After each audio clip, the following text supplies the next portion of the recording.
అందరికీ నమస్కారం. ఈరోజు మీ అందరికీ నేను వినిపించబోయే కథ బహుమతి. రచయిత వడలి రాధాకృష్ణ గారు. ఇక కథలోకి వెళితే, ఒరే రామం, భాను నా చెల్లెలే కానీ దానికన్నా నువ్వే నాకు ఎక్కువరా. కొన్ని విషయాలని అయిన వాళ్లతో పూర్తిగా పంచుకోలేము. స్నేహితుడితో అలా కాదు.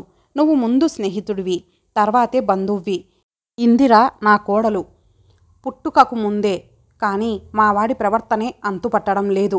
6 ఏళ్లకు ముందు వరకు తరచూ మీ ఇంటికి వస్తూ ఉండేవాడు. కానీ ఇప్పుడు ఏమైందో? ఇందిరతో పెండ్లి గురించి వాడితో ప్రస్తావిస్తే, ఆ పల్లెటూరి గబ్బిలాన్నా అన్నాడు. నొచ్చుకోకు, ఆ మాట వాడిది, నాది కాదు. అది బీఎస్సీ కంప్యూటర్ చేసిందిరా అన్నాను. మరి మేనరికం కదా అన్నాడు. ఆ టెస్టు పూర్తి చేశానని అనురాగ్ని ఒప్పించడానికి ప్రయత్నం చేశాను. వాడు ఇంకా అర్థం కావడం లేదురా నాకు. కానీ ఎంతో ప్రయత్నం చేసి బ్రతిమాలితే అక్కడకు రావడానికి ఒప్పుకున్నాడు. నువ్వు కానీ భాను కానీ ఏమి చేస్తారో నాకు తెలియదు. మరొక 10 రోజుల్లో వాడు ఫారిన్ నుండి వస్తున్నాడు. మంచి రోజు చూసి మీ దగ్గరకు పంపిస్తాను. ఇందిర నా కోడలు కావాలి. వాడు కొంత నాగరికతను వంట పట్టించుకున్నాడేమో అని అనుమానంగా ఉంది. ఇందిరను కొంచెం మోడ్రన్గా ఉండమనరా బాబు. ఇందిరా. తల్లి కేక విని చదువుతున్న ఉత్తరాన్ని మడిచి తండ్రి డైరీలోకి తోసేసింది ఇందిర. చిరు చెమటలను పమిటతో తుడుచుకొని గది దాటబోతూ ఎదురుగా ఉన్న అద్దంలో తనను పరికించి చూసుకుంది. పల్లెటూరి గబ్బిలాయ్. బయట వెన్నెల విరగబోస్తోంది. జామ చెట్టు మీద పడి చిట్లి నేల వెలుతురు మరకలైంది. కొమ్మల్ని ఆకుల్ని తప్పించుకొని వాటి మధ్య నుండి తాకి జాబిలి కిరణాలు కొంత ఉపశమనాన్ని కలగజేస్తున్నాయి. ఆ వెండి వెన్నెలను చూస్తూ కూర్చుంది. అనురాగ్ వస్తున్నాడన్నమాట తను ఇన్నాళ్ళు మర్చిపోయిందా? ఎందుకో గాయం కెలికినట్లయింది. మామయ్య అన్నట్లు 6 సంవత్సరాలకు పూర్వం తరచూ సెలవులు దొరికినా ఇక్కడకు పరిగెత్తుకొచ్చేవాడు. ఆ తర్వాతనే ఆ గాయం. తర్వాత వేన్రా రావడం మానేశాడు. తన చిత్రాన్ని పూర్తిగా జ్ఞాపకాల వెనక్కి తోసేశాడు. ఇందిర కన్నా నువ్వే బాగుంటావత్తయ్యా, భానుమతితో అనురాగ్ ఇందిరను వెక్కిరిస్తూ అన్నాడు. దాన్ని ఉడికించడానికి కాకపోతే అది నా పోలికే కదరా. కాఫీ ఇస్తూ అంది. మరి రంగు? కాఫీ గ్లాసును సిప్ చేస్తూ ప్రక్కనే పుస్తకాలు సర్దుకుంటున్న ఇందిర ముఖంలోకి చూశాడు. ఏమి దానికేం? కాకుంటే ఓ ఛాయ తక్కువ. కానీ నీకు తెలియదేమో, ఆ ఛాయ బాగుంటుందిరా అంది గ్యాస్ ఆఫ్ చేస్తూ. అదేం కాదులే అత్త, అదో పెద్ద కోతి. నిన్ను చూడటానికొస్తూ ప్రతిసారి ఈ కోతిని చూడటం తప్పటంలా. ఇందిర ఉడుక్కొని విస్తృతంగా పెరిగి చేతికి అందిన అనురాగ్ జుట్టు పీకి పరిగెత్తింది. ఏ ఇందిరా, క్రాపంతా పాడు చేసి అలా పరిగెడతావేమిటి? అనురాగ్కి అందాలని కావాలని పరుగు వేగం తగ్గించింది. అది సరే, ఇలా అల్లరి చేయడమేనా? బాగా చదువుకోవడం ఏమైనా ఉందా? ఊహు. అయినా ఎందుకు చదువుకోవడం? నా కోసం మామూలు చదువు చాలు. అదేమిటి, పట్నంలో చాలామంది పెద్ద పెద్ద చదువులు చదివి ఇంజనీర్లు, డాక్టర్లు అవుతున్నారు. అయితే అప్పుడు చెబుతా. పెళ్లి చేసుకొని వంట చేసుకొని బ్రతకాల్సిందే కదా. మా అమ్మ ఏమిటి బీఎస్సీ మ్యాథమెటిక్స్. ఇప్పుడు ఏం చేస్తోంది? పల్లెటూరులో కూర్చొని ఇంటి పని వంట పని చూసుకుంటోంది. అయితే నువ్వు ఓ పల్లెటూరి బైతును చేసుకొని ఎంచక్కా వ్యవసాయం చేసుకో. నాకేం అవసరం? నేను మా బావను చేసుకుంటాను. వాడెవడు? అనురాగ్ అని ఓ వెర్రి వెంగలప్ప. ఆ మాటలు వింటుంటే ఇందిర పట్ల అమృతప్రాయమైన అద్భుత భావనేదో కదలాడుతోంది అతనిలో. అందాల భరిణి లాంటి అపరంజి బొమ్మ అనురాగ వర్షాన్ని కురిపిస్తోంది. ముచ్చట గొలిపే మీసకట్టు, అందమైన crop. You are very handsome. పైకి అందామని ఉంది, కానీ ఆమెలో తెలియని సిగ్గుతెరలు కమ్ముకున్నాయి. నిండైన అవయవ సంపద, దొండపండు లాంటి పెదాలు, ఒంటికి అతుక్కుపోయిన డ్రస్సు. ఇంటర్ ఫస్ట్ ఇయర్ చదువుతున్న ఇందిర మంచు పువ్వులా కనబడుతోంది అతనికి. వర్షం పడేలా ఉంది. ఇంకా ఈ తాపి ఒడ్డుకు వచ్చేయి బాబా. గోస్తని గట్టున కూర్చొని జలచరాల్లా నదిలో నీటితో సమంగా నర్తిస్తున్న అనురాగ్ని పిలిచింది. గుండెలో గూడు కట్టుకున్న అనురాగంతో వటవృక్షం క్రిందకు వెళ్ళారు. వర్షంతో చీకటి కమ్ముకుంది. ఆ క్షణాన అక్కడ సంచారం కానరావడం లేదు. పెరుగుతున్న వర్షాన్ని చెట్టు ఆపలేకపోతోంది. వారిద్దరూ తడుస్తున్నారు. ఉన్నంతలో వర్షం ఓ మాదిరి తక్కువగా ఉన్న చోటికి వెళ్ళి ఒదిగిపోయారు. ఉలిక్కి పడింది ఇందిర. తన నడుమును పట్టుకుంటూ ఉన్న అనురాగ్ చేతిని చూసి ఇబ్బందిగా కదిలి అతని చేతిని విదుల్చుకుంది. బావ వైపు చూసింది. అతని కళ్ళు ఎందుకో వింతగా తోస్తున్నాయి. అతని అదురుతున్న పెదవుల వంక సడన్గా చూసింది. అనురాగ్ తమకంతో ఇందిరను చుట్టేసుకున్నాడు. విదుల్చుకుంది. అతని చేతులు బలాన్ని పోసుకుంటున్నాయి. పెదిమలతో ఆమె మెడ వంపుల్ని తడుముతున్నాడు. చేతులు మెడ నుండి కిందకు. నాకు భయంగా ఉంది బావా, విదుల్చుకుంది. అతని చేతులు విడివడలా. మరింత గట్టిగా వాటేసుకున్నాడు. ఆ తమకంలో చేతులు ఆమె మెడ నుండి జారి జారి చాచి చెంప మీద కొట్టింది ఇందిర. ఉద్వేగంతో వర్షం పెరుగుతున్నా లెక్క చేయక పరుగు తీసింది. ఉలిక్కి పడింది ఇందిర ముఖం మీద నీళ్లు పడగానే. ఏమిటమ్మా అంత ఆలోచనలు అంటూ శశికళ వెన్నెల నుండి చెట్టు కిందకు వచ్చింది. నువ్వా, ఎంతసేపైంది వచ్చి, కంగారును అణుచుకుంటూ అంది. నీ రాజకుమారుడి రాకకు ముందే అంటూ వచ్చి ప్రక్కన కూర్చుంది శశికళ. ఆమెతో మాట్లాడుతూ ఉన్న ఇందిర ఆలోచనలు ఎక్కడో ఉన్నాయి. ఇంట్లో ఫోన్ రింగ్ అవుతూ ఉంది. భానుమతి ఫోన్ తీసుకుంది. ఎవరమ్మా, చదువుతున్న సి లాంగ్వేజ్ బుక్ నుంచి అడిగింది ఇందిర. ఎవరో మరి, విచిత్రంగా ఉంది. 3-4 సార్లు రింగ్ అయింది. ఎత్తి హలో అనగానే పెట్టేస్తున్నారు. నిన్న మీ నాన్న కూడా అలాగే. లోకలా కాదు. ఇందిర ఎవరు? కాలేజీకి వచ్చి తన అడ్రస్ ఎంక్వైరీ చేస్తున్న పోస్ట్ మ్యాన్ వైపు విచిత్రంగా చూసింది. తనకు ఉత్తరమేమిటి? మౌనంగా తీసుకొని పుస్తకంలో పెట్టుకుంది. పరిచయమైన దస్తూరియే. ఎక్కడి నుంచే? శశికళ అడిగింది నవ్వుతూ. ఇందిర ఏదో పేరు గొనిగింది. క్లాస్ టీచర్ రావడంతో ఆమె మళ్ళీ అడగలేదు. దస్తూరి అనురాగుదే. అవును, అనురాగుదే. ఇందిర, ఇది సిగ్గుతో రాస్తున్నాను. ఆ గాయం చాలా రోజులు మాసిపోదు. అందుకే ఆ తర్వాత నిన్ను చూడలేకపోయాను, మాట్లాడలేకపోయాను. ఎవరో ఒక తుంటరి వెధవ అత్త కూతుర్ని చూడటానికి వెళ్తున్నాను అంటే ఆ గాయానికి రూపకల్పన చేశాడు. ఈసారిని ఫోన్లోనే చెప్పాలని ప్రయత్నం చేశాను. ప్రతి పర్యాయం మామయ్య అత్తయ్య తీసేవారు. అందుకే ఈ ఉత్తరం రాస్తున్నాను. మళ్ళీ మళ్ళీ సిగ్గుపడుతూ అనురాగ్. అప్పుడే కాబోయే పెళ్ళానికి ఉత్తరాలు రాసే స్థాయికి ఎదిగాడే అనురాగ్. అవును, ఇలా రాస్తాడేంటి ఉత్తరం? తానిచ్చిన ఉత్తరాన్ని చదివి తల్లి విషయం వివరించి చెబుతున్న నాన్న మాటలు వినగానే 2 అడుగులు వెనక్కి వేసి గోడకు ఆనుకుంది. ఆ సంఘటన జరిగిన మరునాడే అనురాగ్ వెళ్ళిపోయాడు. ఆ రాత్రి మాటలు లేవు. మరునాడు ఉదయమంతా ముభావం. వెళ్ళిపోయాడు. ఏమీ చెప్పకుండానే, తన వైపు చూడకుండానే. ఇప్పుడు ఈ ఉత్తరం. ఇందిరా, ఆ గాయాన్ని నేను చేయకుండా ఉండవలసింది. ఇప్పుడు మనసు నొచ్చుకొని క్షమాపణ చెప్పడం వలన ప్రయోజనం ఉంటుందా? నేను వెళతాను తల్లి. నువ్వీరోజు ఈ లోకంలో లేవు. శశికళ లేచింది. తను యాంత్రికంగా ఆమెతో నడిచింది. ఆ రాత్రి కూడా ఇందిరకు అనురాగ్ ఆలోచనలు వదలలేదు. తనకు తెలుసు తమ ఇద్దరిని భార్యాభర్తలు చేస్తారని. అతనంటే తనకు అసహ్యమైనా చేస్తారు. తన మనసే తనకింకా అర్థం కాలేదు. ఆ సంఘటన తదుపరి చాలా రోజులు బావా అంటే ఏహ్యభావం కదలాడింది ఆమెలో. ఏంటి భానుమతి, ఇంతకుముందు మీ మేనల్లుడు తరచుగా వచ్చేవాడు, ఇప్పుడు రావట్లేదు.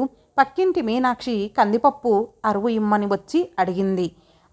మన పల్లెటూర్లు వాళ్ళకేమి నచ్చుతాయే, అప్పుడంటే చిన్నపిల్లాడు అంది మీనాక్షితో వచ్చిన పంకజం. అంటే ఇందిరను చేసుకోరా మీ అన్నయ్య వాళ్ళు? మీనాక్షి మాటలకి నవ్వు వచ్చింది భానుమతికి. మా అన్నయ్య సంగతేమో కానీ వదినా, అనురాగ్ ఇందిరను వదిలి ఉండలేడు. పప్పు నింపిన పళ్ళ్యాన్నిస్తూ అంది. డైనింగ్ రూమ్లో టీవీ చూస్తున్న ఇందిరకు ఈ మాటలన్నీ వినిపిస్తూనే ఉన్నాయి. అది ఉయ్యాలలో ఉన్నప్పుడే నీ పెళ్ళాం ఏడుస్తోంది, పోయి ఊపిరారా అంటే సిగ్గుపడేవాడు. కానీ ఎవరూ లేనప్పుడు ఊయల ఊపటం, దానిని తదేకంగా చూడటం, అవన్నీ ఎప్పుడో చిన్ననాటి ముచ్చట్లు. ఎదిగిన పిల్లలకి ఇవన్నీ గుర్తుంటాయా? పైగా అందులో ఏదో ఫారిన్ కూడా పోయాడంటివి. మన ఇందిర నచ్చుతుందంటావా? నువ్వు ఎన్నైనా చెప్పు వదినా, అనురాగ్ ఇందిరను వదిలి ఉండడు. వాడు ఆయనకు మేనల్లుడు, నాకు అల్లుడు. నిజంగానా? ఒకంత విముఖతతో టీవీ కట్టేస్తూ అనుకుంది ఇందిర. దాన్ని కాస్త అధునాతనంగా ఉండమనరా? మామయ్య మాటలు గుర్తుకు వచ్చాయి ఆమెకు. తాను ఎవరి కోసమో అధునాతనంగానూ మరో రూపంతోనూ ఉండదు. తానుగానే మిగులుతుంది అనుకున్న ఆమె మనసు కొంత కుదుటపడింది. ఫారిన్ నుండి రా వచ్చిన అనురాగ్ మామయ్యకు అత్తయ్యకు గిఫ్ట్స్ తెచ్చి ఇచ్చాడు. బాగుందిరా, దానికేమీ తేలేదా తీసుకుంటూ అంది. నిజం చెప్పాలంటే అత్తయ్య అసలు తను గుర్తేలేదు. Somehow I missed. బాగున్నావా ఇందిరా? బాగున్నాను.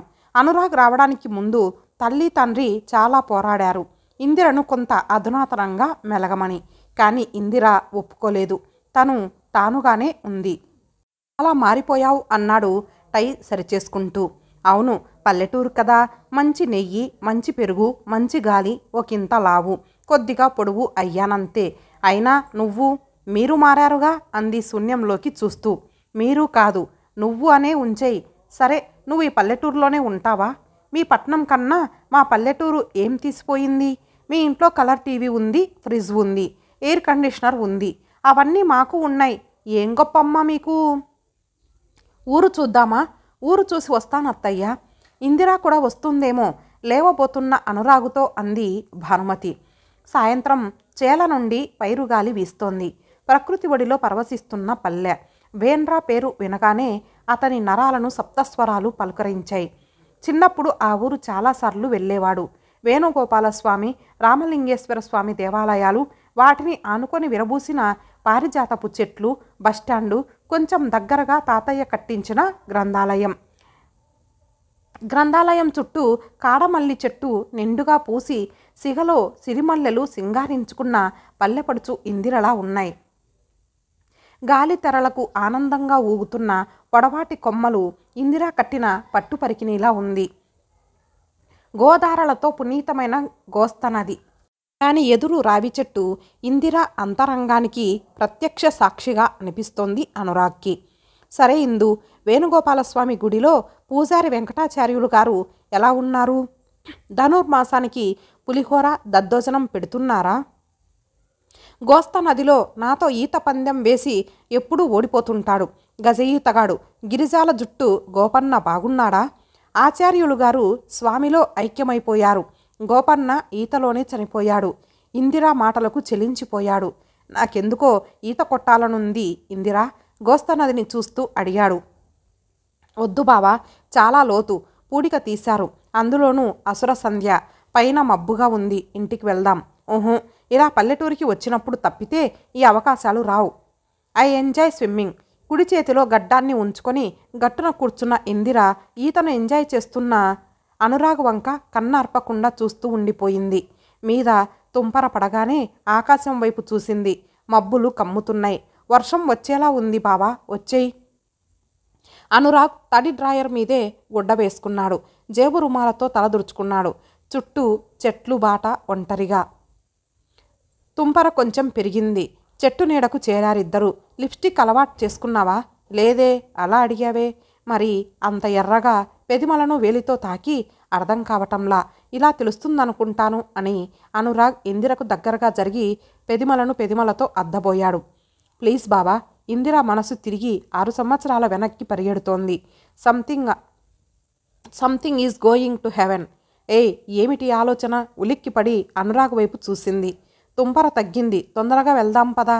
అమ్మగారు అయ్యగారు పని మీద కారు తీసుకొని కారం పూడిపోయారు. 1 గంటలో వచ్చేస్తానన్నారమ్మా. తాళాలు ఇస్తూ పలికాడు పనిచేసే పాటియ్య. ఇంటి తాళం తీసింది ఇందిర. మనసు ఎందుకో ఉద్విగ్నంగా మారిపోయింది. అమ్మా నాన్నలు గంటదాకా రారా? అప్పటి వరకు బావతో ఒంటరిగా. కాసిని వేడినీళ్లు పెట్టివ్వు ఇందిరా, స్నానం చేస్తాను. బూట్లు లేసులు విప్పుకుంటూ పలికాడు అనురాగ్. టీవీలో కదులుతున్న బొమ్మలు ఇందిరా బుర్రలోకెక్కడం లేదు. గదిలో పైన ఫ్యాన్ తిరుగుతూ ఉంది. కానీ ఇందిరా ముఖం మీద చిరుచెమటలు. ఓహ్, టేస్ట్లీ డెకరేటెడ్. నీ రూమే కదా. లోపలికి వస్తూ పలికాడు అనురాగ్. ఓనీతో చెమటలద్దుకుంటూ మంచం మీద నుండి లేచి రాబావా అంది ఇందిరా.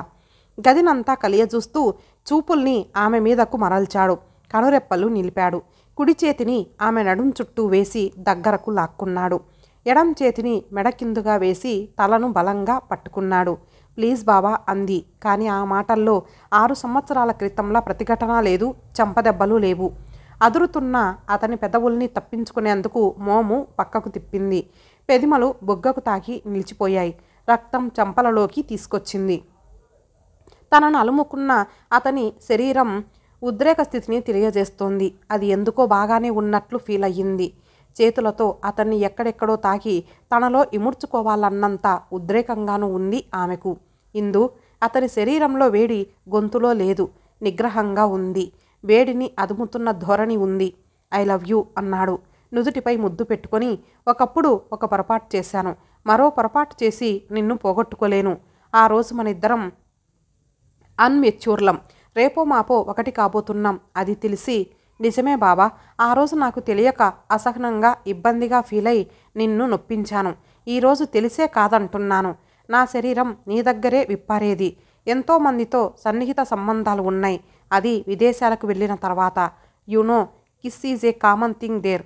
నా మనసు కానీ శరీరం కానీ ఎక్కడా ఎప్పుడూ సాధారణ స్థితిని మించిపోలా. కానీ నాకిప్పుడే తెలిసింది, నీ ఆలోచనలతోనే నీతోనే నా రక్తానికి వేగం ఎక్కువని. అందుకేగా మోసు బహుమతి తేక చిన్నబుచ్చావు. ఇందిరా ముఖాన్ని 2 చేతుల్లోకి తీసుకొని, ఎందుకనుకున్నావు బహుమతి తేలేదని? ఆ అవకాశాన్ని వదులుకోదలుచుకోలేదు అనురాగ్ అంటూ ఆనందంగా అతని మొహాన్ని దగ్గరగా తీసుకొని తన పెదాలతో అతని పెదిమల మీద అదర సంపర్కం చేసి అల్లుకుపోయింది మల్లెతీగల.